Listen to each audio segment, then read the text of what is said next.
Bapak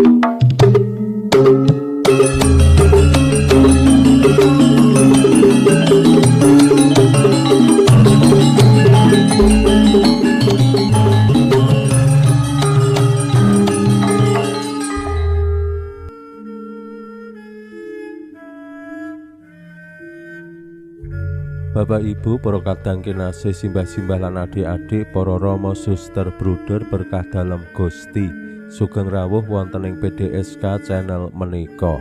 Kados pundi kabar panjenengan? Mugi-mugi bagas kasarasan kesehatan kawilujengan tansah mengku kula panjenengan sami anggenipun kelampahi gesang ing dinten menika, lan mugi-mugi lumantar panglimbang basa Jawi waosan Injil kula panjenengan sansaya saged nggayuh iman kapitadosan ingkang leres lan mantep. Langkung-langkung anggenipun kula panjenengan sansaya tekun gegulang iman kapitadosan derek Gusti kanthi setya lan bangun paguyubaning pasaman suci dados pribadi-pribadi sing begja rahayu, bahagia, sehat lan saged asumpak seksen menggaing kabungahan derek Gusti Yesus. Wonten ing Keuskupan Agung Semarang taun menika dados taun ardas ingkang kaping 9. Pasamuan Keuskupan Agung Semarang gadhahi idam-idaman bangun pasamuan sing bahagia, menginspirasi lan menyejahterakan. Temtu ing jaman kula panjenengan sakmenika dados pribadi-pribadi sing bahagia estu penting. Ampun ngantos wonten ing maneka warni lelampahing gesang awake dhewe lupa bahagia.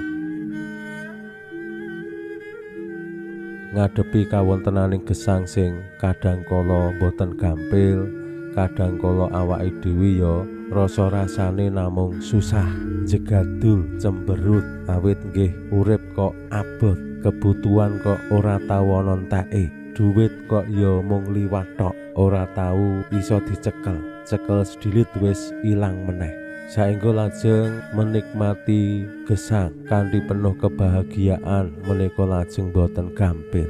Mila kados pundi kula panjenengan saged ngraosaken bilih nderek Gusti menika bahagia, nderek Gusti menika penuh ing kabungahan.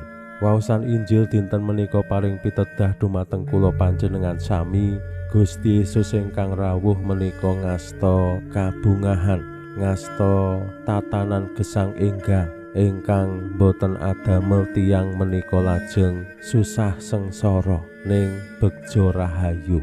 Menika sing kedah kula panjenengan lajeng gegulang saengga anggenipun derek Gusti kula panjenengan saged nemokaken kebahagiaan. Pramila monggo kita pirengaken sabda dalem Gusti ing dinten menika lan kita wiwiti kanthi sembayang sawetawis. Konco ing asma dalem Hyang Rama saha Hyang Putra tuwin Hyang Roh Suci. Amin. Suawi sami munjuk. Gusti Yesus sabda dalem Hyang Rama ingkang sampun manjalma, mugi karsa ngandika dhateng kawula wonten ing asepen ing telenging manah kawula, kabikao kekiyatan lan panglipur ingkang manjing ing sabda dalem kapenuhana kawula mawi roh ing kawicaksanan dalem. Mugi-mugi srana anggen kawula maos lan mirengaken sabda dalem, kawula sansaya nunggil ing sampeyan dalem. Amin. Waosan Injil kapetik saking Injil Markus bab 2 ayat 18 ngantos dumugi 21. Nalika samana murid-murid Yohanes lan wong-wong Parisi pinuju poso, ana sing banjur sowan Gusti Yesus nyuwun priksa. Kenging menapa murid-muridipun Yohanes lan murid-murid Parisi sami siam, nanging murid-murid panjenengan boten? Gusti Yesus paring wangsulan. Apa kena wong jagung penganten poso saksuwene penganten isih ana ing pajagongan? Saksuwene isih ngombyongi penganten ya ora kena dikon poso, nanging bakal tekan titi mangsane penganten diboyong, ya ing wektu iku anggone padha poso. Ora ana wong nambal sandangan lawas nganggo bakal sing isi anyar, mengko teneh tambalane sing anyar narik sing lawas lan suweke mundhak amba. Samono uga anggur anyar ya ora kena dilebokake ing wadah lawas, awit mesti marai bedah. Anggure belabaran, wadahe rusak. Anggur anyar mono kudu diwadahi wadah anyar. Makaten sabda dalem Gusti. Suwawi sami munjuk, Gusti kawula munjuk sembah nuwun karana sabda dalem. Sabda dalem dadosa obor ingkang madangi margining gesang kawula. Katuntuna kawula sageta sabda dalem menika numusi manah ngantos tansah ngrembaka kangge gayuh gesang ing swarga. Amin. Bapak Ibu para kadang kinasih simbah-simbah lan adik-adik, tumrap sawetawis tiyang komunitas ingkang dipun bangun Gusti Yesus menika adamel perkawis.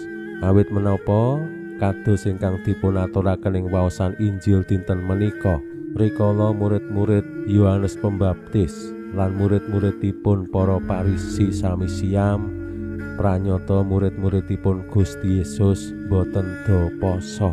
Nah menika perkawis ingkang dipun cariyosaken ing Injil lan kula panjenengan temtu nggih saged ngraosaken nggih yen liyane do poso kok awake dhewe ra poso menika ya rasane iki pekewuh. Kosok wangsulipun yen awake dhewe poso liyane ra do poso kok ya kepriye, kados-kados ora bisa lumampah bareng, ora iso bersinodal. Ning menapa sing diaturake Injil ngajak kula panjenengan sansaya ngraosaken bilih rawuh dalem Gusti menika ngasta tatanan enggal gesang sesarengan. Gusti Yesus paring luar tumraping tiang-tiang sing pitados ing panjenengane supados anggenipun ngayati gesang agami menika kanthi penuh kabungahan, kanthi penuh kamardikan. Aja ngasih mung gara-gara aturan tertentu umpamane poso, tiyang lajeng kepeksa anggenipun nindakaken aturan-aturan menika merga wedi mengko ndak dianggep dosa, mengko ndak dianggep salah, mengko ndak dianggep bedani. Kadangkala wonten ing gesang iman kapitadosan utawi agami, kula panjenengan sok-sok nggih ngadepi perkawis-perkawis sing mekaten. Paling cetha ya ing babagan liturgi. Wonten maneka wani pranatan liturgi umpamane bab ngadeg, lungguh, jengkeng. Menika tumrap umat sedaya. Kadangkala yen kula panjenengan nderek misa ing gereja tertentu, kok neng kene ngadeg, neng kono kok oleh lungguh. Lajeng menapa ingkang dados fokus pranatan lungguh ngadeg?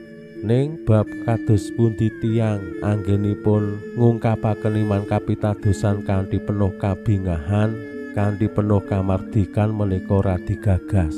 Sing penting wayahe ngadeg ya ngadeg, lungguh ya lungguh. Kadangkala nyanyi blero menika ya dadi perkara. Padahal sing nyanyi kanthi penuh kabungahan, kanthi penuh semangat, kanthi penuh keikhlasan, mbok suarane pancen ora iso bener. Menika dadi perkara lan kathah sanesipun.